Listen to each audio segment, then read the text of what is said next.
안녕하십니까. 기린만의 시드머니 진행의 기린만입니다. 미연준이 기준금리를 0.5%포인트 인하하는 B컷과 함께 통화정책 전환에 나서면서 한국은행의 10월 기준금리 인하에 대한 시장의 기대도 커지고 있습니다. 최근 안정된 물가와 부진한 내수 경기만 보자면 당장 기준금리를 낮춰도 이상한 상황은 아닙니다만 대출, 가계대출이 서울 등 수도권 집값 상승을 이끄는 상황에서 한국은행으로서는 기준금리 인하가 자칫 부동산과 가계부채에 불을 지피지 않을까 위험까지 살펴야 되는 상황입니다. 오늘 시드머니에서는요, 금융당국의 강도 높은 대출 규제와 더불어 서울과 수도권의 부동산 가격 급등 추이, 그리고 공급 정책과 최근 청약 트렌드를 살펴보고요. 추석 이후 부동산 시장 전망과 대응 전략에 대해서도 꼼꼼히 짚어보는 시간 가져보도록 하겠습니다.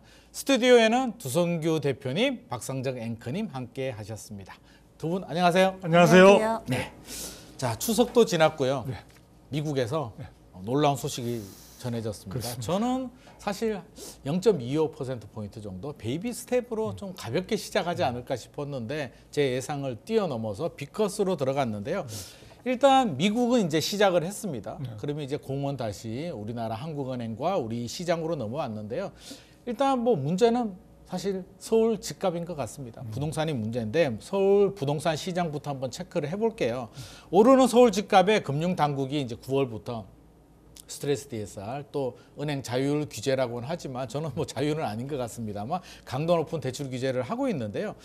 이게 얼마나 서울 집값이 올랐길래 이렇게 강도 높은 규제를 할까? 서울 부동산 가격 추이 얼마나 올랐는지 우리 박상정 앵커님께서 먼저 정리를 한번 해주시죠. 네, 88 이 대책이 나왔고 그리고 네네. 나서 9월부터 스트레스 DSR이 시행이 됐었는데 전체적으로 집값에 영향을 미친 것은 스트레스 DSR과 이 각각 은행들의 규제다 뭐 이런 의견들이 나오더라고요. 네네. 왜냐하면 이 88 대책이 나오고 나서 한 달 정도 집값을 잡지를 못했습니다. 실질적으로 데이터를 좀 보자면은요, 한국부동산원이 12일에 발표한 9월 둘째 주 아파트 가격 동향에 따르면은요, 이 시기 동안에 서울 지역 아파트 매매 가격 지수가 전주 대비 0.23% 올랐습니다. 이 9월 들어서도 둘째 주까지 계속해서 오름세를 나타내면서 25주 연속해서 상승세를 이어간 거고요. 다만 오름폭에 있어서는 그 이전 주가 0.21%였는데 이것보다 조금 더 가팔라지는 모습을 보여줬습니다. 그리고 서울 아파트 값을 8월 둘째 주하고 좀 비교를 해보면은 그때 0.32% 뛰면서 이 증가폭이 상당히 컸거든요. 5년 11개월 만에 거의 뭐 6년여 만에 최대 상승률을 기록한 바 있는데 그 이후에 이 대출 규제 등의 영향으로 인해서 8월 셋째 주부터는 오름폭이 약간은 좀 주춤해지다가 9월 둘째 주에 다시 또 그 폭을 키웠다라는 평가를 받고 있습니다. 수도권에서 오름세가 좀 이어지고 있는 상황인데요. 경기도 같은 경우는 0.1%에서 0.13%로 상승폭이 좀 커졌고요. 수도권 같은 경우도 0.14%에서 0.15%로 오름폭이 커지는 흐름을 보여주기도 했습니다. 전세값 상승폭도 커졌습니다. 특히나 이 전세 같은 경우는 가을철 이사 수요가 좀 맞물리면서 이런 현상을 나타냈는데 서울은 0.15%에서 0.17%로 상승폭이 좀 늘어난 것으로 나타났고요. 서울의 전세값 상승세는 자그마치 69주 연속해서 상승세가 이어지고 있습니다. 우리 박상정 앵커님 말씀을 들으니까 매매 가격, 전세 가격 모두 다 동반 상승 기조를 유지하고 있는 상황인데, 자, 정부에서는 집값 안정시키기 위해서 이제 88 대책도 발표가 됐고요. 또 강한 대출 규제 또 시행을 하고 있습니다. 시중에 이제 서울 집값을 잡기 위해서 돈줄을 좀 재고 있는 상황인데, 우리 두성규 대표님께서 보시기에는 이제 앞서서 집값이 올라가고 있다라고는 했는데 이 정도 규제를 할 만큼 우려스러운 상황이라고 보시는지요? 네, 일단 시장에서 규제를 필요로 할 정도로 시장 가격의 주택 가격의 상승세가 지속이 상당 기간 되고 있습니다. 서울의 경우에 상승세를 우리가 이야기를 할 때 25주 정도 지속이 된다고 했는데요. 네네. 25주면은 쉽게 말해서 한 반년 동안 반년. 계속해서 상승을 하고 있다는 점이고요.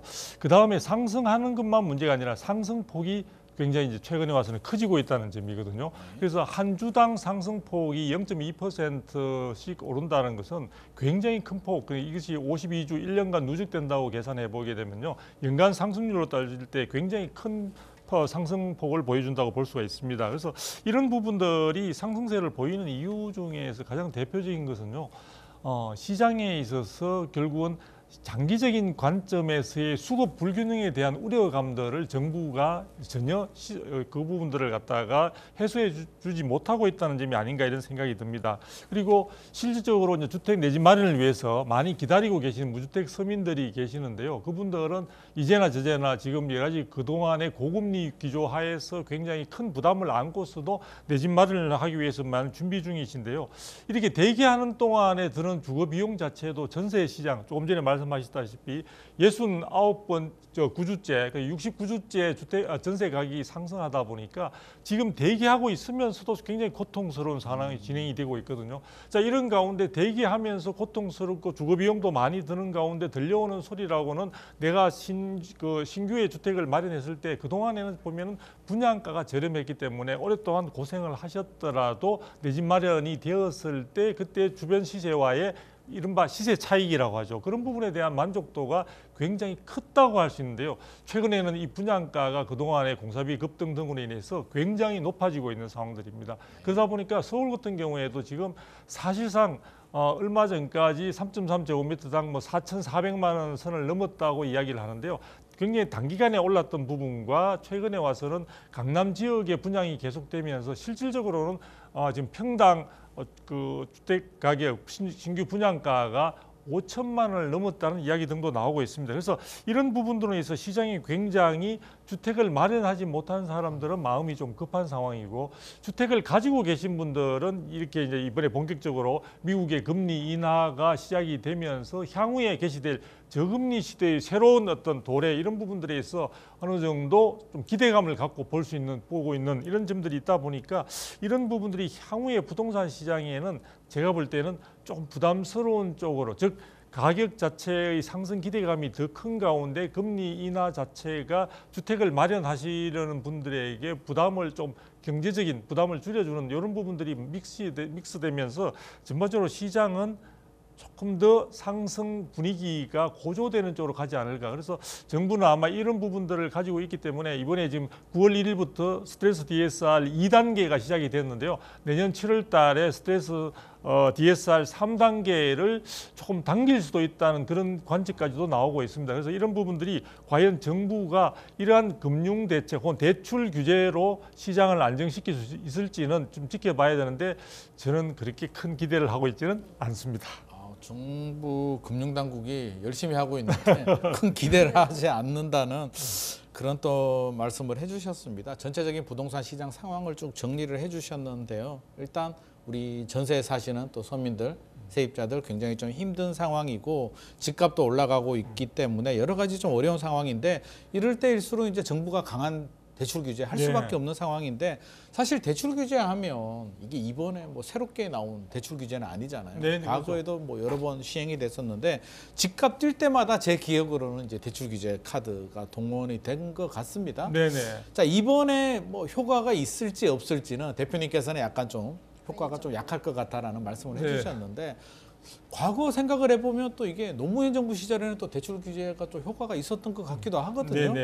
과거 집값 상황은 어땠는지 대출 규제가 과거에 이제 대출 부분에 대한 규제가 시장에 있어서 이제 가계부채 부실화도 좀 방지를 하면서 전체적으로 시장에 있어서의 그 영향력이 컸다고 볼 수 있습니다. 볼 수 있는데 중요한 것은 지금 이번에 대출 규제나 이런 부분들은요 근본적으로 주택 시장의 이제 주택 가격이 지금 굉장히 상승하고 있는 원인이 뭘까? 즉 장기적인 관점에서 공급이 부족할 것이라는 우려감들이 굉장히 팽배해졌다는 점을 우리가 주목할 필요가 있고요. 그리고 이 대출 규제가 효과가 있게 되면은 자산이 정말 대출의 의존도가 높은 분들한테 이제 사실은 굉장히 큰 효과를 우리 기대해 볼 수가 있는데요. 지금 시중에 풀려 있는 유동성 자체가 어마어마합니다. 그러니까 사실 내수 경기는 좀 위축됐다고 하는데요. 올해 4월 달 기준으로 해서 한국은행에서 발표한 시중의 광의의 통화량 M2를 보게 되면요. 4,100조가 넘는 것으로 나와 있습니다. 그러니까 시중에 굉장히 많은 자금이 있는 상황이다 보니까 대출 규제가 결과적으로 본다면 자금이 부족하면서도 내 집 마련의 꿈을 간절하게 바라는 군들에게만 부담을 지우는 쪽으로 되고 있지 않나 이런 생각이 들게 되고요. 그래서 그런 측면에서 본다면 대출 규제는 저는 단기적인 효과에 그치거나 아니면은 무주택 서민들에게 내 집 마련의 꿈을 차단시키는 그런 부작용만 많지 않나 이런 생각이 듭니다. 우리가 한번 보시게 되면요, 강남 지역의 몇 개의 부정 청약 결과 등으로 해서 우리가 이른바 줍줍이라고 하는 물건들이 나왔을 때 거기에 경쟁하고자 들어가는 대기자들이 상당한 자금이 있어야 됨에도 불구하고 수만 명이 거기에 신청을 했다는 그런 뉴스들이 나오고 있지 않습니까? 그런 점에서 본다면은 시중에 자금이나 이런 부분들을 충분히 확보하고 있는 계층이 적지 않다는 점에서 오히려 저는 이런 대출 규제가 장기화되거나 앞으로 금리 인하 시기에 앞서서 이런 부분들이 좀 강화될 경우에는 주포자, 즉 주택 마련을 포기한 자를 주포자를 양산시키거나 아니면은 갭 투자, 즉 대은행 금융기관으로부터 자금을 대출받는 부분이 쉽지 않은 상황이 되니까 오히려 기존에 있는 전세를 끼고 사실은 기존 주택을 매입하는 쪽으로 쏠림 현상이 일어날 수도 있는 가능성, 이런 부분들도 다양하게 좀 생각을 하면서 정부가 정책을 앞으로 좀 예의주시하면서 펴가야 되지 않나 이런 생각을 갖고 있습니다. 두 대표님께서 이제 부작용까지 좀 말씀을 해주셨는데요. 뭐 현금 부자들을 위한 또 대출 규제가 될 수도 있을 것 같고, 저는 이 말을 듣고 좀 마음이 좀 아팠는데요. 주포자, 주택을 또 포기하시는 분들도 늘어나고 또 갭 투자 늘어나게 되면 또 부작용이 생기는데, 일단 유동성이 좀 문제인 것 같습니다. 그 4,100조나 되는 유동성 왜 저한테는 없을까? 저도 이런 생각을 좀 해봤는데요. 일단 그래도 정부는 뭐 또 대출 규제를 하고 있습니다. 스트레스 DSR 2단계 시행을 했고요. 내년 7월이죠. 이제 3단계 시행인데 또 당겨질 수 있다라는 이야기도 나옵니다. 저는 이게 참 궁금하더라고요. 스트레스 DSR 이제 대출 규제를 하고 있는데 그래서 실제로 대출 금액이 줄어들었을까가 궁금한데 이게 줄어들었을까요? 네, 줄어들었대요. 아, 그래요?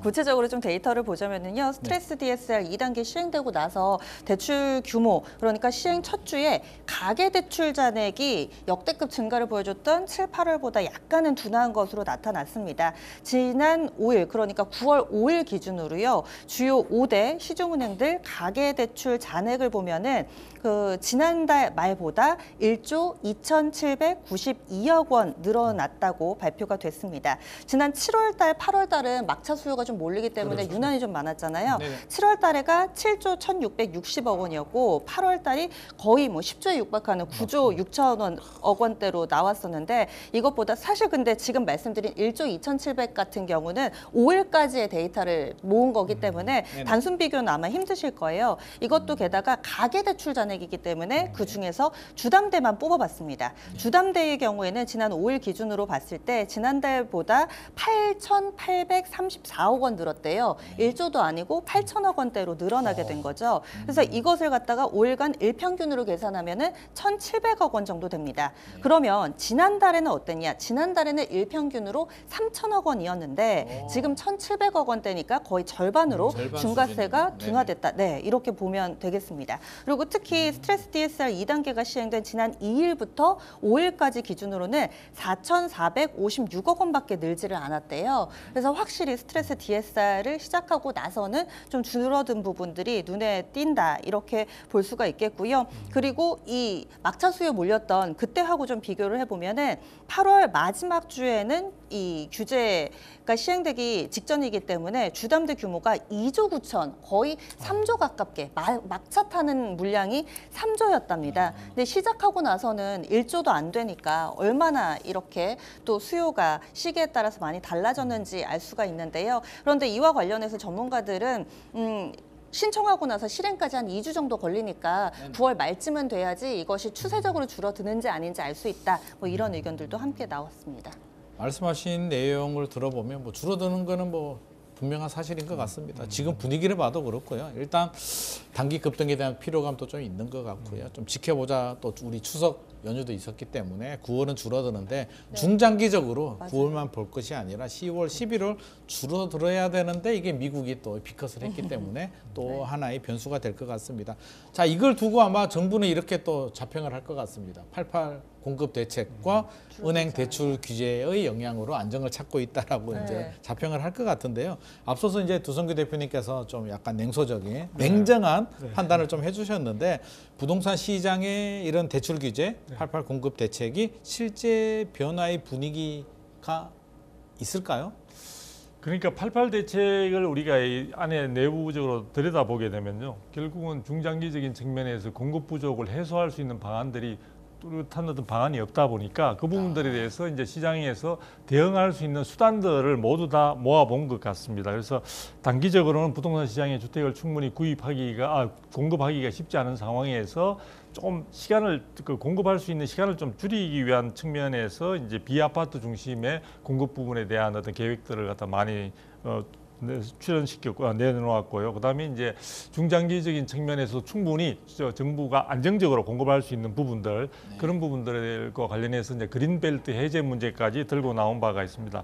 그런데 지금 시장에서는 당장에서 분양가도 많이 오르고 좀 물량들이 빨리 필요하다. 그리고 이 신규 공급이 지금 촉진되지 않는 상황이다 보니까요. 사실은 이 부분이 신규 물량 자체가 사실 전세 시장의 전세 물량 공급의 주요 역할도 많이 하는데요. 그런 측면에서 본다면은 지금 전세 시장도 공급이 물량들이 제대로 안 나옴으로써 굉장히 불안한 모습들, 가격과 전세 시장 그 부분에 있어서 전세 물량 자체를 확보하기가 쉽지 않은 그런 식으로 좀 많이 되고 있는 것 같습니다. 그래서 은행 대출 억제가 제가 볼 때는 앞으로 이사철이 지금 본격적으로 도래가 됐는데요. 거기다가 지금 금리 인하까지 전체적인 정책의 미국의 어떤 미 연준의 금리 정책의 변화, 즉 피벗이라고 하죠. 그런 쪽까지 된 상황에서 조금 제가 냉정하게 말씀드리면 기존 대출자들에게만 혜택을 주는, 즉 기존 대출자들만 태우고 버스가 정류장을 이미 개문 발차해버린 듯한 그런 느낌도 좀 받습니다. 그래서 제가 볼 때는 지금 여러 가지 필요한 측면들이 있긴 하지만 어떻게 보면 주담대를 줄이는 부분들과 관련해서도 우리가 역설적으로 본다면요. 최근에 대출이 늘어나고 주택 가격이 오르고 있는 부분은 결국은 주택담보물의 가치를 더욱더 튼튼하게 만들고 안정시킨다는 측면으로도 의미가 있기 때문에 이런 부분들이 결국에는 연체율이나 개인 파산의 위험이 줄어드는데도 불구하고 정부가 정책적으로 대출을 인위적으로 억제하는 게 과연 결과적으로 시장에 긍정적인 효과로서 기능할 수 있을까? 물론 단기적으로는 시장의 대출 심리 자체를 누르는 측면들이 있기 때문에 대출 규모가 줄어들 수 있겠지만 많은 사람들에게 그 대출을 기대하고 또 대출을 기대해서 좀 주택을 마련하려는 분들한테는 상대적인 상실감을 줄 수가 있고요. 우리가 이른바 부모들의 어떤 도움을 받을 수 있는, 그래서 우리가 이른바 참 좋은 말이 아닌데 제가 다시 쓰겠습니다. 금수저라는 그런 쪽에 어느 정도 기댈 때가 있고 자금을 금융기관이 아닌 다른 데서 충분히 확보할 수 있는 사람들에게는 더 많은 혜택과 기회의 장을 마련하는 쪽으로 이 88 대책의 어떤 효과가 이어질 수 있다는 점에서 굉장히 씁쓸해한 마음을 줄 길이 없습니다. 자, 어떻게든 대출 규제를 하고 있습니다. 대출 필요해서 돈이 부족해서 이제 돈이 남아 도는데 대출 받지는 않잖아요. 부족해서 대출을 받는 분들인데 대출 문턱이 높아지게 되면 결국에는 선택지는 이금융권이나 사금융으로 몰릴 수밖에 없는데 이게 풍선 효과 사실 우려가 저는 굉장히 좀 크다고 보여지는데요. 금융 당국에서 이걸 모르고 있지는 않을 것 같고 대응책이 있을까요? 저도 이 부분이 좀 궁금했는데 지금 정책 입안자들이 이 현상에 대해서 어떻게 좀 인지하고 있느냐. 이 DSR, 스트레스 DSR이 시행되고 나서 기자들과 이 김병환 금융위원장이 만난 자리에서 기자가 이런 질문을 했대요. 관련해서 이 수요자들이 이 금융권을 몰릴 가능성에 대해서 어떻게 생각하냐라고 했는데 답변이 아직까진 파악되지 않았다. 이렇게 이야기를 파악되지 했답니다. 않았다고요? 그래서 이 짧은 한마디에 상당히 많은 내용이 좀 느껴지는 그런 부분이었는데 앞으로 만약에 이렇게 된다면은 나올 수 있는 카드에 대해서는 여러 가지 시나리오들이 있습니다. 뭐 지금 현재 시행되고 있는 이런 스트레스 DSR이라든지 이런 안들에 대한 범위를 제2금융권까지 확대하는 조치들이 첫 번째로는 있을 수가 있고요. 그 다음으로는 현재 이 DSR의 예외 적용을 받고 있는 대출들 있잖아요. 이런 부분들에 대해서도 뭐 압박을 하는 조치, 예외 적용들을 더 없앤다든지 아니면은 제2금융권은 현재 DSR 한도가 50%인데 이 부분을 더 낮추고 그 다음에는 제1금융권도 40에서 35%로 낮춘다든지 이런 카드가 남아있다는 평가들이 나오고 있습니다. 아니 대출을 못 받아가지고요. 돈이 필요한데 대출을 못 받아서 이금융권으로 가는데 지금 말씀하신 내용을 보면 이 금융권도 조인다. 이금융까지 조이면 이제 또 어디로 가야 되나요? 우리 서민들은 진짜 너무 걱정되는 부분인데 일단 두성규 대표님께 제가 한 번 더 질문을 드리겠습니다.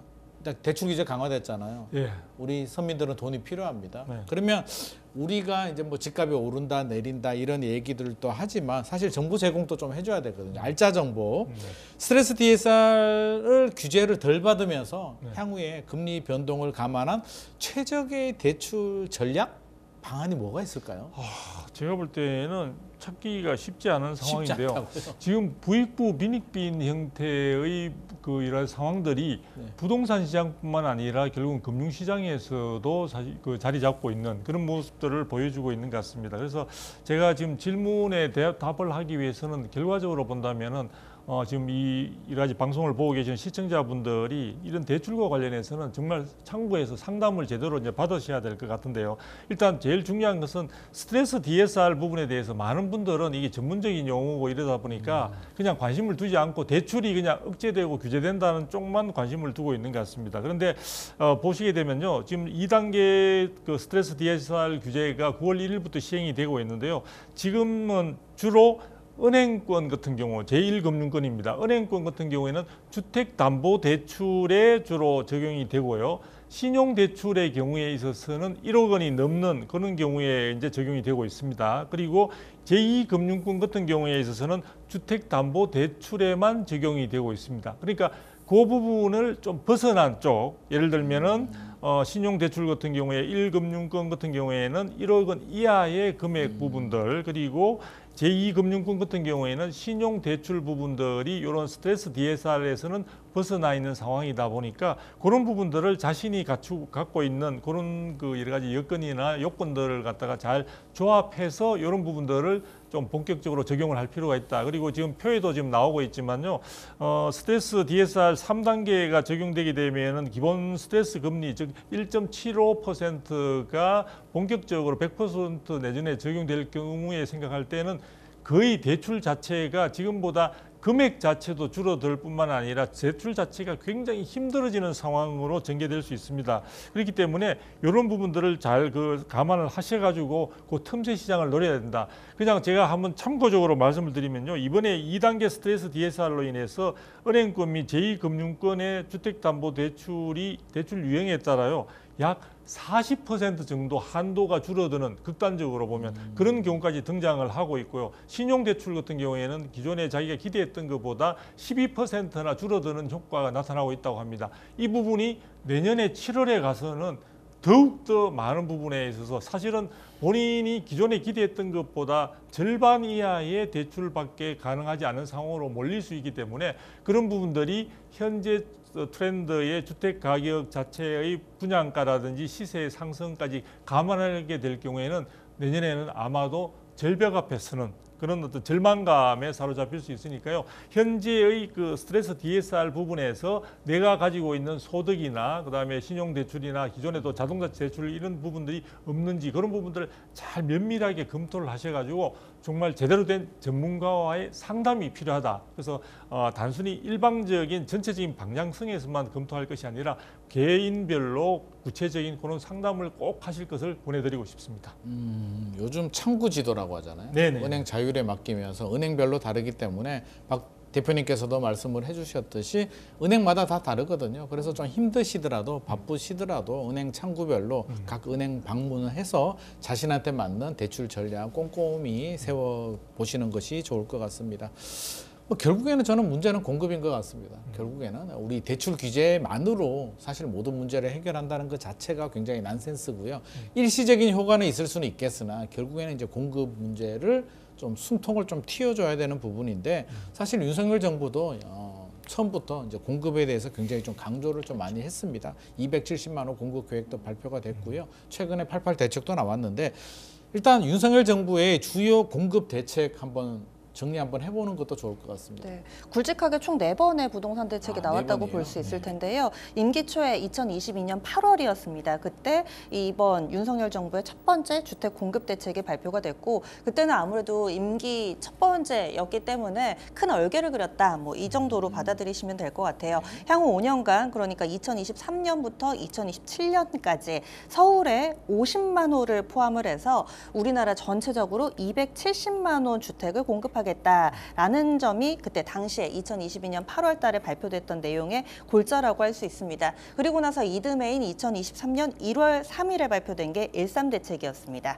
그래서 이때는 핵심을 두 가지로 좀 압축이 가능한데요. 하나는 서울에 몰려있는 수요를 비서울, 나아가서는 이 지방으로 분산하겠다라는 게 핵심이었고 두 번째로는 그때 전세 사기 하면서 한창 문제가 됐던 때여서 두 번째로는 정상적인 부동산 거래가 이루어지게끔 불합리한 점을 개선하겠다라는 점이 두 번째 핵심이었습니다. 그래서 이렇게 13대책이 두 번째였고 그리고 나서 2024년 1월 10일에 그러니까 1년 만에 발표가 또 되는 게 세 번째인데요. 그때 핵심은 전방위적인 규제 완화 그리고 세제 혜택 이렇게 볼 수가 있겠습니다. 따라서 이 지어진 지 30년이 넘은 아파트는 안전진단 없이 재건축을 시작할 수 있게 하고 그다음에 재개발은 이 노후도 에 대한 문턱을 낮추기도 하고요. 이런 부분들이 포함되어 있던 게 1월 10일 올해 초에 발표됐던 부동산 대책 세 번째였습니다.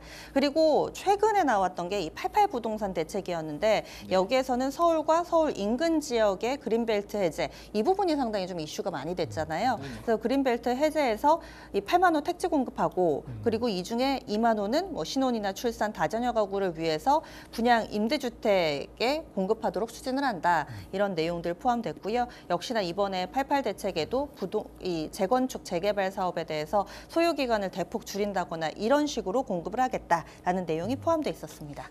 자, 이게 4번의 대책이 발표가 됐고요. 굉장히 많은 내용들을 포함하고 있는데 내용을 들어보면 뭐 정부가 노력을 안 하는 건 아닌 것 같습니다. 열심히 노력을 하는데 사실 저도 이제 국민의 한 사람으로서 사실 공감은 또 잘 안 되는 부분이 있어요. 기다리면 내 집 마련을 할 수 있겠다라는 심리적인 안정을 좀 찾아야 되는데 그렇지가 않은 게 이제 문제입니다. 이게 공급의 딜레마라고 저는 생각을 하는데요. 가장 중요한 변수이기도 합니다만 서울 같은 경우 특히 이제 서울이 문제잖아요. 집값이 계속 올라가는 서울이 정부가 이렇게 공급 대책이 발표가 돼서 뭐 규제를 완화해주고 정비 사업을 활성화하고 그린벨트를 푼다고 해서 이게 해결될 문제인가에 대한 저는 만약에 10년 후에 그린벨트를 풀어서 1만 호, 2만 호 정도 공급이 된다고 해서 과연 서울 집값이 안정이 될까에 대한 사실 저는 굉장히 좀 걱정되는 부분이 있거든요. 대표님께서는 어떻게 생각하시나요? 공급이 당초 계획대로 어느 정도 부합되도록 많이 추진이 되고 했으면은 향후에 여러 가지 인구 구조의 개선이라든지 이런 부분들을 감안할 때 어느 정도 될 수 있는 가능성이 있었다고 볼 수 있는데요. 사실은 지금 윤석열 정부가 제시한 그 250만 호, 270만 호 공급 부분을 우리가 5년간으로 나누어서 본다면요. 연간 50만 호 이상을 공급해야 된다는 말이 되거든요.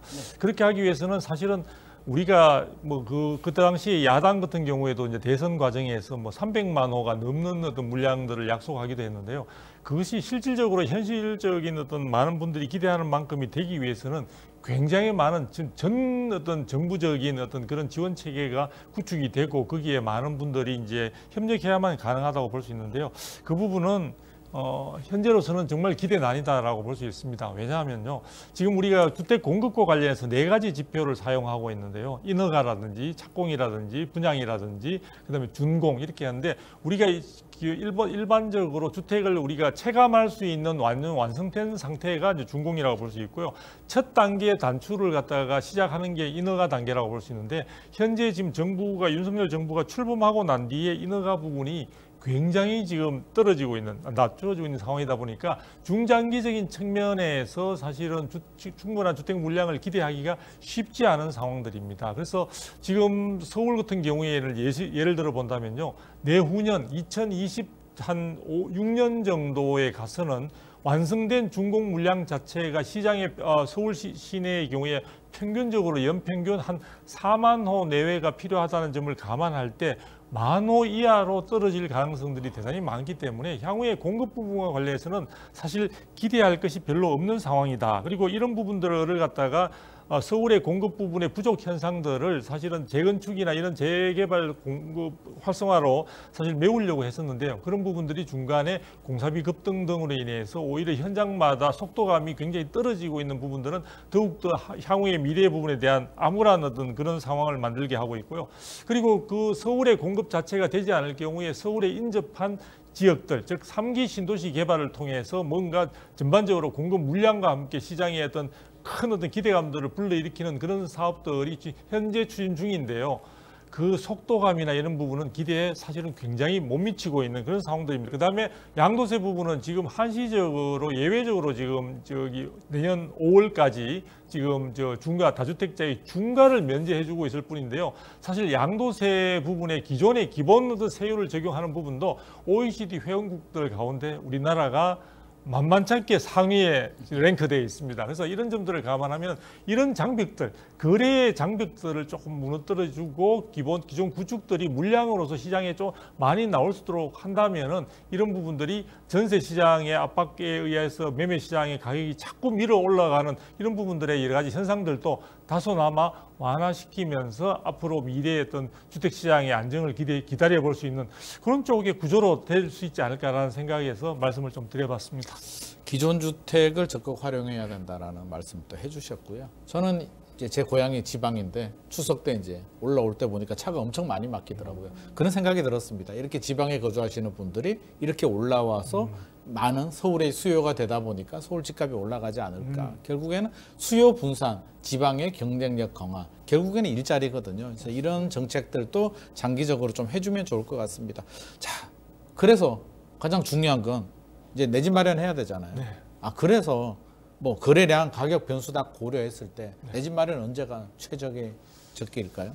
내 집 마련은 제가 볼 때는 가장 빠르면 빠를수록 좋다고 생각이 듭니다. 왜냐하면은 지금 많은 분들이 이제 그 자문을 하거나 이제 이렇게 하게 되면은 내 집 마련의 시기를 대체적으로는 가장 가격이 저렴할 시기로 계획을 하시는 분들이 많은 것 같아요.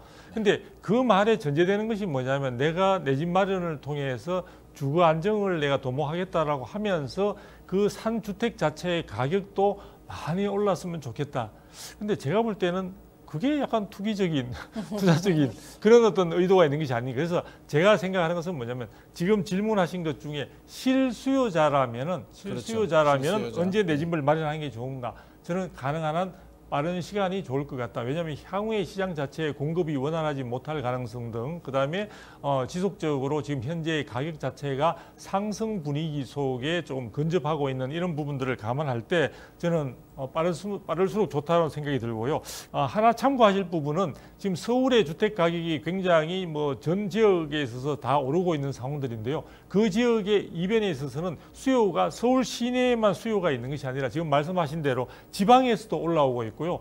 지금 외국인들도 지금 사실은 올해 7월까지인가요? 계산을 해보니까 7월까지 10,000명이 넘는 사람들이 서울에 주택을 마련했다고 합니다. 그래서 이런 부분들까지 있다 보니까 솔레미 현상으로 해서 가격 부분의 상승 속도는 향후에도 조금 더 가팔라질 수 있다. 그런 측면에서 분명히 가능한 한 실수요자라면 너무 가격 부분이 최저가인 그런 발목에서 사겠다는 이런 개념보다는 지금 빨리 서둘러서 자금 사정이 허용하는 한 조금 적극적으로 서두르는 것이 합리적이지 않을까. 그리고 주택 가격이 나중에 더 오른다면은 그것은 플러스 즉 보너스로 생각하시는 것이 마음이 편할 수 있다는 생각이 듭니다. 내 집 마련 시기를 빠르면 빠를수록 좋겠다라는 말씀을 하셨고요. 이게 보너스라는 말이 저는 좀 귀에 들어오네요. 내 집 마련 상승. 사실 집이라는 게 집값 올라가는 시세 차익도 있습니다만 내 가족이 안전하게 또 잘 사는 그런 목적도 크기 때문에 실수요자들이라면 내 집 마련 또 미룰 이유는 없을 것 같고요. 또 떨어질 때 집 산다라고 하면 사실 막상 집값 떨어지게 되면 또 무서워서 또 못 삽니다. 맞습니다. 그래서 실수요자들은 내 집 마련하는 게 좋을 것 같고요. 자, 이제 청약 이야기 한번 해보도록 하죠. 그래도 무주택자들이 내 집 마련하는데 가장 좋은 방법이 또 청약이잖아요. 최근에 경기도의 한 아파트가 이게 300만 명, 그러니까. 294만 명입니다. 정확하게는 그 중에 한 명이 또 접니다. 저도 한번 도전을 해봤는데요. 역시 안 되더라고요. 요 이야기 한번 좀 정리를 한번 해주시죠. 네, 지난 7월에 바쁘셨겠어요. 네, 7월이 떠들썩했습니다. 네. 최근 들어선 전체적으로 뭐 로또 청약, 광풍 이런 헤드라인을 들고 이 청약 시장에 대한 기사들이 많이 나오는데 그 활용점정을 찍었던 것이 7월에 있었던 앞서 말씀해주신 경기 화성시의 동탄역 롯데캐슬이었죠. 네. 그때 주택 계약 취소분이었습니다. 이 부분을 무순위 청약으로 딱 한 가구 나왔습니다. 한 가구 나왔는데 294만 4,780명이 몰리면서 역대 최고의 경쟁률을 기록을 했습니다. 그래서 그때 상당히 좀 가격적인 메리트가 컸잖아요. 네, 맞습니다. 누구나 조건만 되면 다 해라. 그리고 사돈의 팔촌까지 다 뭐 알려줘서 하고 아마 지금 방송을 보고 계시는 분들도 기본적으로 다 부동산에 어느 정도 관심이 있었으면 다들 그 중에 한 명이 나였구나라는 생각을 하셨을 텐데 아무래도 이 상한제도 적용이 됐었던 데다가요. 7년 전에 최초 분양가로 공급을 했기 때문에 당시 안전마진만 10억 원가량이다. 뭐 이렇게 얘기를 해서 더욱더 인기가 있었던 그런 상황이었습니다. 그런데 사실 비단 딱 이 가구만 이야기를 할 것이 아니라 이런 움직임은 최근 들어서 강남 지역에서 청약이 잇따라 나오면서 분위기가 이미 형성되기 시작한 바 있는데요. 올해 1월부터 8월까지 서울 1순위 평균 청약 경쟁률이 140대 1을 넘었다고 합니다. 그런데다가 이 강남권의 상한가 적용 단지에서는 청약 가점 만점 통장도 속속 나오고 있는 상황이고요. 이렇게 되면서 가점 인플레 현상도 빚어지고 있습니다. 100대 1이 기본이라는 얘기는 학교 다닐 때 저는 반에서 1등도 못했는데 100대 1이면 이게 뭐 전교 1등 해야 되는 수준 아닌가 싶기도 합니다. 그런데 우리가 이런 소식을 전해드리면은요, 또 시청자분들은 또 그렇게 말씀하시는 분들이 있어요. 아니 우리 동네는 미분양도 많고 청약이 나와도 경쟁률이 높지도 않은데 무슨 청약 시장 분위기가 좋다는 거냐라고 말씀하시는 분들도 있는데요. 물론 서울의 뭐 일부 단지 이야기일 수도 있습니다만 청약 시장 분위기 한번 우리 대표님께서 한번 정리를 해주시고요. 혹시 이게 투기로 뭐 이게 사실은 294만 대 1 사실상 투기 수요잖아요. 안 될 줄 알면서도 한번 넣어보긴 했습니다만 투기로 저는 변질됐다라고 볼 수도 있을 것 같은데요. 이 문제점은 없을까요? 문제점이 저는 많다고 생각합니다. 많다. 많다고 생각하는데요. 어쨌든 지금 청약 시장 자체도 뭐 다른 부분에서도 마찬가지지만 양극화가 엄청나게 진행이 많이 되고 있습니다. 많이 진행되고 있고요. 지금 조금 전에 이제 말씀하신 부분에 있어서 우리가 보게 되면은 만점자가 지금 청약도 많이 했다 이야기를 하는데 그 부분에서 저는 가점제가 가지고 있는 한계점이 분명히 드러난다는 생각이 들거든요. 지금 정부가 여러 가지 오랫동안 무주택 서민으로서 했을 때 여러 가지 이제 부양가족 숫자라든지 이제 그다음에 청약 통장 가입 기간 그다음에 이제 실질적으로 그 여러 가지 식구 수라든지 이런 부분들 부양가족 수라든지 그다음에 그 청약 기간들 이제 이런 걸 갖다 다 따지게 되는데요. 이렇게 해서 이제 만점을 낸 사람들이 이제 기대하는 것은 뭐냐면 정부가 당초에는 분명히 제도의 취지로서는 그분들한테 내 집 마련을 훨씬 더 우선적으로 주자. 그렇죠. 이게 여기에 있는 거거든요. 그런데 지금 강남 지역 같은 경우에는요. 분양가 상한제까지 적용되다 보니까 주변 시세 대비 시세 차익이 엄청납니다. 결과적으로는 이게 어떻게 되느냐. 결국은 그 해당되는 그 자격증, 특히 만점을 가진 사람은 그냥 신청하면 당연히 되는 부분들이니까 다른 결격 사유가 없다면 그 사람한테 정부가 내 집 마련의 어떤 꿈을 실현시켜 준다는 당초의 취지에다가 엄청난 수익을 특별한 반대 급부 없이 자격을 갖추고 있고 청약한다는 이유만으로 청약 자체가 기존에는 추첨제가 처음에 출발할 때는 추첨제이기 때문에 그런 운수나 이런 것도 없이 그냥 바로 확정적으로 정부가 수익을 안겨주는 것과 다름이 없는 시기로 되다 보니까 청약 통장 자체가 굉장히 부정 청약이 만연할 정도로 이미 투기장화되었다고 볼 수가 있는 것 같습니다. 그래서 저는 청약 제도 자체의 방식도 가점제 부분이 가지고 있는 방식을 조금 개선할 필요가 있는 것 같고 분양가 상한제 부분도 지금 상황에서는 뭔가 다시 한번 재검토해 봐야 되지 않을까. 그래서 최근에 와서는 강북 지역의 경우에는요, 분양가가 기존 구축보다 훨씬 더 높은 경우도 등장하고 있다는 점도 염두에 둘 필요가 있을 것 같습니다. 청약 제도에 대한 문제점, 가점제에 대한 문제점을 대표님께서 지적을 해주셨는데요. 사실 좀 복잡해요. 최근에 한국부동산원에서 책이 나왔습니다. 주택 청약의 모든 것이라는 책이 나왔는데 저는 그걸 보고 굉장한 분노를 느꼈는데, 아니 내 집 마련하려고 청약을 해야 되는데 책을 한 권 또 봐야 된다는 점이 좀 굉장히 너무 어렵다. 차라리 어려워서 못하겠다라는 좀 생각이 들었는데요. 일단 청약 제도, 가입자, 청약 통장 가입자하고요, 가점 제도에 대해서 우리 박성재 앵커님께서 정리를 한번 좀 해주시면 좋을 것 같습니다. 네. 가점 제도 항목은 3개 정도로 보시면 되겠는데요. 무주택 기간, 그리고 부양 가족 수, 청약 통장 가입 기간 이렇게 보시면 되겠습니다. 그 가운데서 점수가 가장 높은 것은 부양 가족 수인데요. 여기에서 1인 가구면은 5점, 그리고 6명 이상일 경우에가 35점 만점입니다. 그리고 가입 기간은 보시면은 17점 만점인데요. 6개월 미만이 1점이고 15년 이상이 17점으로 만점이 됩니다. 청약 통장 가입 기간을 말씀을 드리는 거고, 그리고 무주택 기간 같은 경우는 만점이 32점인데 여기에서는 만 30세 이상부터 결혼 유무라든지 이런 구체적인 조건에 따라서 이 무주택 기간도 산정이 되는데요. 이것이 또 32점 만점으로 구성이 돼 있습니다. 무주택 기간 같은 경우는 15년 이상일 때 32점 만점으로 구성이 돼 있어서 전체적으로 보통 저도 처음에 이 사회 초년생 때 내 점수는 몇 점이지 해서 해봤더니 점수가 너무 낮게 나오는 거예요.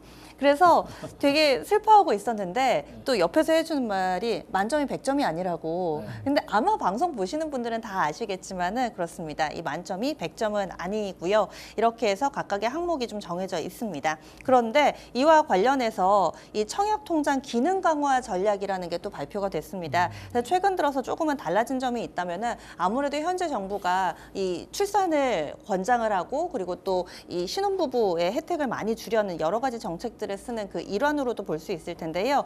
이 혼인신고를 청약 때문에 안 한다 이런 분들도 제 주변에도 실제로 많은데, 그러다 보니 이 배우자 통장 보유 기간을 인정을 해줍니다. 근데 저는 이것도 인정을 해준다고 해서 그럼 합하면 진짜 좋겠다 생각을 했는데 최대 3점 추가되더라고요.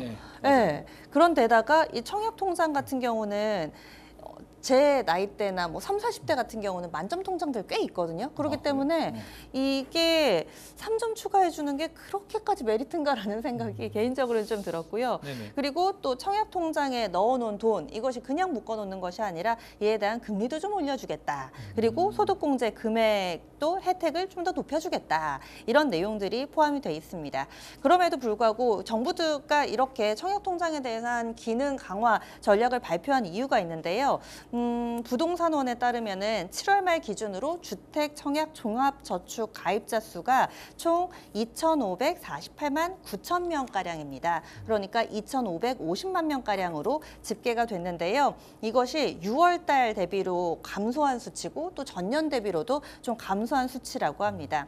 1순위 가입자 같은 경우는 1,668만 명인데 6월 달과 비교를 해보고 또 1년 전과 비교를 해봤을 때 조금은 줄어들었다, 이렇게 좀 볼 수가 있는데요. 청약통장 가입자 수의 추이가 좀 어떻게 됐냐면 2022년 7월부터 지난 1월까지 19개월 연속 줄었대요. 줄었죠. 네, 그러다가 올해 들어서 3월까지 다시 또 증가세를 나타냈대요. 그러니까 1월까지 꾸준히 줄다가 3월까지 늘었다가 3월 이후부터는 다시 또 감소세가 뚜렷한 상황이라고 합니다. 이게 사실 통장 해지하는 분들 저는 마음을 좀 이해를 하는 게, 사실 가점제라는 게 이게 노력해서 될 문제가 아닌 게, 저는 4인 가족이거든요. 이제 배우자가 있고 자녀가 2명이 있는데, 제가 무주택이라는 가정 하에서 무주택 기간 15년 다 채워도 저는 69점밖에 되진 않습니다. 84점 만점을 만들려면 뭔가 특단의 대책, 그러니까 자녀 2명 가지고 안 되는 겁니다. 그러면 자녀를 더 출산을 하거나 아니면 아랍 왕자처럼 이게 일부 다처제처럼 부인을 여러 명을 두거나 해야 되는데 불가능하잖아요. 그래서 할 수 있는 방법이, 마지막 방법이 이제 부모님 부양밖에 없기 때문에 많은 분들이 이제 부모님 부양을 하는데, 실제로 이제 부양하지 않으면서 전입 신고만 하는 경우들이 또 많이 있다 보니까 또 최근에 전수조사가 들어가고 여러 가지 부작용들이 생깁니다.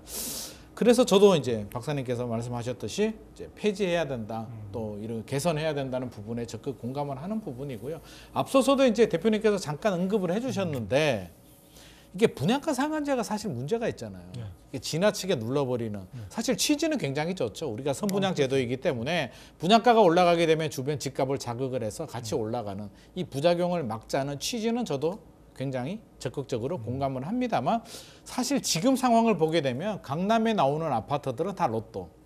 이 원인이 저는 분양가 상한제라고 보는데 우리 대표님께서는 이게 효과가 있다고 보시는지 또 어떻게 개선하면 좋을지 의견까지도 같이 좀 부탁드리겠습니다. 그러니까 분양가 상한제라는 것은 결국은 저렴하게 내 집 마련의 꿈을 무주택 서민들에게 안겨주겠다 하는 것이 기본 취지인데요. 그런 측면에서 본다면 지금 강남 3구라든지 용산구까지 합쳐서 분양가 상한제가 지금 적용되고 있는 지역의 경우에 과연 거기에 무주택 서민들이 설 자리가 과연 어디 있을까라는 생각이 들고요. 그 제도가 가지고 있는 맹점을 뻔히 정책 당국에서 알고 있으면서도 그대로 방치하고 있다는 점에서 저는 정부만 나무라는 건 아닙니다. 그 부분과 관련해서 지금 정치권 자체가 여소야대 정국이다 보니까 정부는 정부 나름대로의 여러 가지 아쉬움을 많이 표현하고 있는데 어쨌든 정치권이나 정책 당국 모두가 이 부분에 대해서는 좀 문제가 있다는 생각이 듭니다.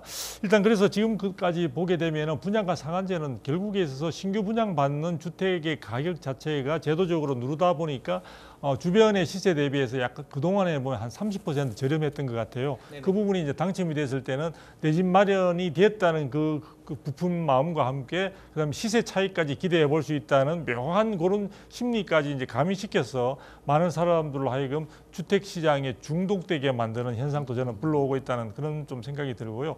그리고 최근에 와서는 이 분양가 부분이 계속 이제 오르다 보니까 분양가 상한제가 가지고 있었던 메리트 자체는 사실은 조금 퇴색되고 있습니다. 그래서 최근에 와서는 분양가 부분이 공사비 급등으로 인해서 굉장히 많이 이제 부담이 지금 시세 차익 자체 부분에 있어서 분양가 상한제가 가지고 있는 메리트는 많이 이제 줄어들고 있는 측면들이 있고요. 강남 지역 같은 경우는 오히려 이제 금수저들한테 말 그대로 다른 사람들 충분히 자산이 안 되는 사람은 그 분양가 상한제로 눌러놓은 금액이라 하더라도 사실 접근하기가 쉽지 않은 상황이고 대출 부분이 거의 힘든 상황들이기 때문에 그 강남 지역 같은 경우는 최근에 3.3제곱미터당 뭐 여러 가지 7천만 원이 넘는 상황이다 보니까 우리가 보통 33평을 계산하게 되면은 그냥 20억이 넘어갑니다. 그런 부분들을 일반인들이 사실은 당첨된다 하더라도 자금 조달 부분을 어떻게 할 것인가에 대해서 정말 막연할 수밖에 없는 그런 상황들이거든요. 그래서 저는 이 부분들이 가지고 있는 장점과 단점 이런 부분들을 모두 고려할 때 우리 기존에 많이 했던 부분이 있습니다. 공공택지에는 분양가 상한제를 공공의 이익을 위해서 충분히 유지한다. 그리고 민간택지 부분은 충분히 여러 가지 시장 상황에 그 부분을 맡겨서 시장에서 자율적인 조정 자체의 효과를 기대해서 시장에 있어서 가격 문제라든지 또는 시장의 수급에 대해 그 구구에 가장 적절한 어떤 그런 수요자들에게 주택이 돌아갈 수 있는 그런 쪽의 환경을 만들어주는 것이 지금의 상황에서 차선책이 아닐까, 최선책을 확보하기는 쉽지 않을 것 같습니다. 그래서 차선책의 측면에서 공공택지와 민간택지를 구분해서 적용하는 그런 쪽의 제도 개선 방향이 어느 정도 저는 바람직하다고 생각하고 그 부분을 정치권이나 정책 당국에서 좀 귀담아 주셨으면 좋겠습니다. 공공과 민간을 좀 분리해서 개선을 해야 된다라는 차선책 의견을 주셨고요. 간만에 좀 반가운 소식 한번 이제 3기 신도시 드디어 본청약을 한다고 합니다. 인천 계양에서 이제 본청약을 한다라고 하는데요. 기다리시는 분들 굉장히 많으셨을 거예요. 3기 신도시 도대체 언제 하는 거야 라고 했는데 드디어 시작을 합니다. 이 소식 한번 전해주시죠. 네. 아무래도 3기 신도시 가운데서 가장 먼저 첫 삽을 뜬 게 인천 계양이다 보니까 이번에 분양 같은 경우도 가장 먼저 공고가 나게 됐습니다. 그래서 A2블록하고 A3블록이 공공분양을 하게 되는데요. 공고일이 A2블록이 9월 30일이고 A3블록은 9월 20일로 현재 예정이 돼 있습니다. 그리고 이미 2021년 7월 달에 사전 청약을 했을 당시에 보면은 A2블록 같은 경우는 경쟁률이 52대 1 정도 정도 됐었고요. A3 블록은 12대 1 정도로 상당히 사전 청약치고는 높은 경쟁률이었다라고 설명이 됩니다. 그리고 본 청약에서는 이 사전 청약자를 포함을 해서요. A2 블록이 전체적으로 747세대, 그리고 여기는 평형이 다소 다양합니다. 뭐 59도 있고 84도 있고 그런데요. 그리고 A3 블록은 359세대가 이번에 이 공공 분양에 들어가게 됩니다. 특징이 있다면 A3 블록 같은 경우는 이 신혼이 희망타운으로 조성이 될 예정이에요. 그래서 뭐 육아라든지 이런 부분들에 특화된 인프라가 포함될 것으로 알려져 있고요. 그리고 또 관건은 아무래도 분양가겠죠. 그래서 앞서서 A2 블록 같은 경우는 84 타입 기준으로 봤을 때 사전 청약 당시의 분양 가격이 4억 9천만 원대였대요. 네. 그런데 근처에 이 최근에 준공한 비슷한 스펙의 84 타입 아파트가 올해 1월에 5억 중반 정도의 거래가 됐다고 합니다. 그래서 아무래도 분양 가격이 비슷한 수준으로 오를 수가 있다. 뭐 이런 의견들이 나오고 있습니다. 아니 우리 사전 청약의 장점이 이제 주변 집값 대비 이제 저렴한 부분인데 우리 분양가 많이 올랐잖아요. 본 청약 분양가 올라갈 수 있다라는 우려의 목소리들이 계속 나오고 있는데 대표님께서 보시기에 인천 계양 본 청약 성공할까요? 분위기 어떻습니까? 지금 이제 사전 청약 제도 자체가 처음에 이제 등장을 했을 때 저는 이제 많은 문제점이 있다는 이야기를 했었고요. 사전 청약 제도가 가지고 있는 가장 맹점이 뭐였냐면은 결국은 분양가가 확정적이지 않다는 점이었죠. 그래서 많은 분들에게 내 집 마련의 꿈에 한 걸음 다가갔다는 측면에서 큰 기대감을 줬었는데요. 그 부분이 결국은 분양가 자체가 본 청약 때, 즉 사전 청약 때 당첨 여부만 그 결정을 하고 분양가 부분은 본 청약 때 다시 이제 확정한다는 그 취지로 인해서 결과적으로 많은 분들이 중간에 공사비도 많이 오르고 해서 분양가가 올라가다 보니까 배신감마저 느끼면서 사실은 그런 현장이 포기하는 현장도 등장을 했고 많은 분들이 이걸 계기로 해서 청약 통장마저 포기하는 그런 경우까지 등장을 하고 있습니다. 지금 많은 분들이 사실은 사전 청약에 당첨되셨던 분들이 그동안의 꿈을 가지고 있다가 지금 굉장히 낙담한 그런 상황들이라고 볼 수 있는데요. 이런 부분에서 저는 이 시장에서의 본 청약 분위기 자체는 결과적으로 본다면은 분양가가 어느 정도 수준에서 책정되느냐 하는 부분과 관련해서 굉장히 중요한 요인이 된다고 볼 수 있고요. LH 쪽에 그러니까 정부를 이제 대변하는 LH 쪽에서도 이런 부분을 감안해가지고 정부는 지금 사전 청약 제도는 이제 폐지를 했거든요. 폐지를 했는데 기존에 이제 분양 받으신 분들이 이제 본 청약에 지금 나서는 상황에서 분양가 부분이 얼마나 확정될 것인가에 대한 관심이 높은데 LH가 상당 부분의 상승 부분을 어느 정도 흡수해서 사전 청약하셨던 분들이 납득할 만한 수준이 되는 정도에서 분양가를 책정하겠다고 했는데요. 사실 LH도 명확하게 가격 자체를 어느 정도로 할지에 대한 구체적인 안은 내놓지를 못했어요. 그래서 아마 이번에 본 이 청약 때 이 분양 가격 자체가 얼마로 확정될 것인가가 지금 관심인데 사실 LH가 무슨 여유가 있습니까? 지금 그 자체적으로도 부채가 많은 상황에서 여러 가지 상황의 눈치를 보면서 그렇게 이야기한 것 같은데 저는 사전 청약 제도 자체의 처음에 시작 자체가 잘못됐다고 볼 수 있고요. 이 부분과 관련해서 어쨌든 많은 꿈을 가진 이분들에게 조금 정부에서 다른 예산을 조금 동원하든지 해서 하더라도 분양가 자체를 가장 기대했던 수준에서는 올라가더라도 조금 최소한 수준에 머물도록 해서 이분들의 그동안에 절실했던 평생의 소원이었던 내 집 마련의 꿈을 짓밟지 않도록 좀 정부가 정말 좀 진심을 갖고 조금 노력해 주셨으면 좋겠습니다. 그래서 지금 분위기 자체는 굉장히 불안감과 또 기대감과 또 뭐 약간 좌절감 이런 것들이 지금 믹싱이 된 굉장히 시장은 이제 복잡한 상황이라고 볼 수 있습니다. 네, 복잡한 상황에서 뭐 저도 적극 공감하는 부분이고요. 제발 추정 분양가와 큰 차이 나지 않도록 그렇죠. 우리 서민들이 내 집 마련하는데 그 꿈을 짓밟지 않도록 충분한 고려와 노력을 좀 해주시길 간절히 바라고요. 자, 이제 중요하죠. 추석 이후에 부동산 시장 어디로 흘러갈 것인가 주요 변수까지도 한번 점검을 해주시죠. 저는 이제 추석을 이제 보낸 상황에서 시장이 어떻게 흘러갈 것인가. 저는 뭐 당초 연초에 생각했던 흐름과 큰 변화가 없다고 생각이 드는데요. 일단 제일 중요한 부분은 그동안 이제 말만 무성했던 미국발 금리 인하가 단행이 됐습니다. 이제 빅컷이 됐죠. 0.5%포인트 인하가 됐는데요. 중요한 것은 지금 들려오는 소식에 의하면 미국이 올해 안에 네. 2번 정도의 추가 인하를 예상을 하고 있다고 이야기를 하고 있습니다. 그래서 더 추가 인하에서도 적게는 0.25%포인트, 많게는 0.5%포인트 정도 이상으로까지 기대가 되고 있기 때문에 올해 안에 사실은 9월부터 해서 12월 그 3, 4개월 사이에 미국에서는 금리 인하의 폭을 1%포인트 이상으로까지도 지금 생각을 염두에 두고 있는 그런 정도로 되고 있습니다. 즉 다시 말해서 본격적인 저금리 시대가 다시 도래하는 거죠. 저금리 시대가. 예, 그렇죠. 그쪽으로 들어가는 상황들이기 때문에 왜냐하면 미국의 금리 인하 시기를 내년에도 추가적으로 계속 하겠다는 이야기를 밝히고 있고요. 지금 벌써 사실은 미국보다 앞서서 한 데가 ECB, 즉 유럽 중앙은행 쪽에서는 이미 금리 인하를 단행을 한 바가 있습니다. 그래서 이런 전체적인 트렌드를 보게 되면 금리는 인하가 될 것 같습니다. 다만 시장에 있어서 우리 국내 같은 경우에 있어서는 여러 가지 물가라든지 여러 가지 내수 경기 회복이라든지 다양한 점들을 감안하고 부동산 시장에 혹시나 과도한 어떤 화랑세가 될까 봐 지금 한국은행에서는 그 시기 자체와 그 폭을 두고 굉장히 고민하고 있는데요. 어쨌든 이 금리 부분에 있어서 시장의 그동안의 고금리 시대가 종식되었다는 점은 부동산 시장에 굉장히 큰 변수로 작용할 수 있을 것 같고요. 그다음에 본격적인 지금 이사철이 됐습니다. 그동안의 상승분, 즉 약 반년 동안의 상승세가 계속해서 이어져 갈 가능성들이 좀 많아지고 있는 상황들이고요. 대출 규제 부분은 아까도 이야기가 나왔지만 저는 그 효과 자체가